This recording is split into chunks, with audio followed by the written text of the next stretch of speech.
Okay,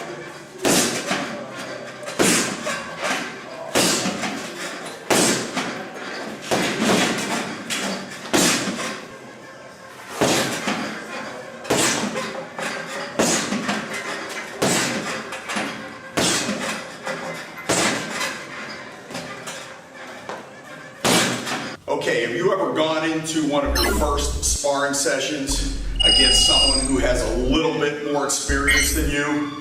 You went to throw the first jab of the round and boom, you got nailed.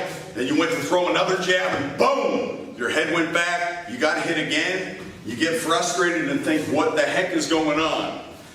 Could be one of two things. A, you might just be too darn slow, or B, you might be giving your sparring opponent an indication that the punch is coming before you even threw it.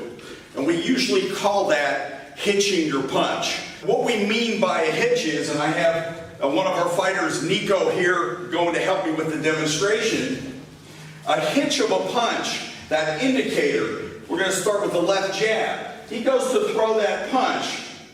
Go ahead. That's it. You're going to see a little hitch, a little drop, and that's going to indicate that the punch is coming. We're going to use that left jab right there, and go. Now he's going to do it at a little faster speed, right there. One more time, and I'm going to have him freeze after the hitch. Right there. I'm attacking. He's giving me the indication that the punch is coming. I've read that, and I'm coming back with a counter punch. That hitch can also happen on the right side. He throws the right hand, and there's a drop. He goes to throw it right there, and then throws the punch. But if I see that hitch, do it full speed. I'm beating him to that punch. That's the indication. Now a hitch can also be with the body, or you have a tendency to overload the punch. Back over to this side. Now watch him draw the shoulder back and try to power up that jab. Sometimes, this is a lot of amateur fighters in the beginning, sometimes you try too hard in the ring and you think that you have to overload the punch, and in the process you're actually giving away, you're giving up your hand, and you're letting your opponent know what's coming. He goes to throw that jab and he draws back too far. That drawing back, and he's going to freeze that. That drawing back is giving me an indication that something is coming probably off of that side, and I can quickly throw a counterpunch. This is something that there's really not a drill to help you to improve this. It's more of you making a conscious effort in your training, hitting the bag, hitting the mitts, and being reminded that you're hitching the punch. This is how you want to throw your punch without the hitch. Now we're going to start with that left jab. Think of everything, and I can't stress this enough, think of everything as a forward motion. When he throws the punch, there's no backside mechanic. The only thing is everything is forward. So when he throws that jab, it's out and back. Now get it out and snap it back. Right there. Again. Forward. One more time. See that? So from here, everything is a forward motion. Everything is coming forward. On the right side, same thing.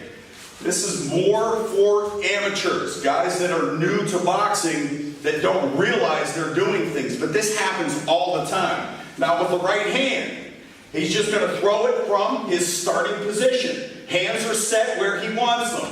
Right here. One more. That's what we're talking about, that forward motion. Now, with all of that being said, there are times outside of the habit that you want to hitch and throw that punch, but it's more of a feint. So most of the time you're doing it correctly minus the hitch. Sometimes you use that hitch to your advantage. So if Nico throws 3 jabs at me, the first 2 might be without a hitch. That's to set me up. And like Nico and I talked about earlier, what are we doing? We're breaking the other guy's rhythm. We're breaking his rhythm. So when he throws the first 2 jabs, minus the hitch, boom, boom, now with a hitch. There you go. So straight, straight, now he's gonna break my rhythm with the hitch and then throw the punch. So there are times and places to perform that hitch. And like we always try to reiterate on this channel is, it's the fine details, the fine mechanics that make the biggest difference in your training.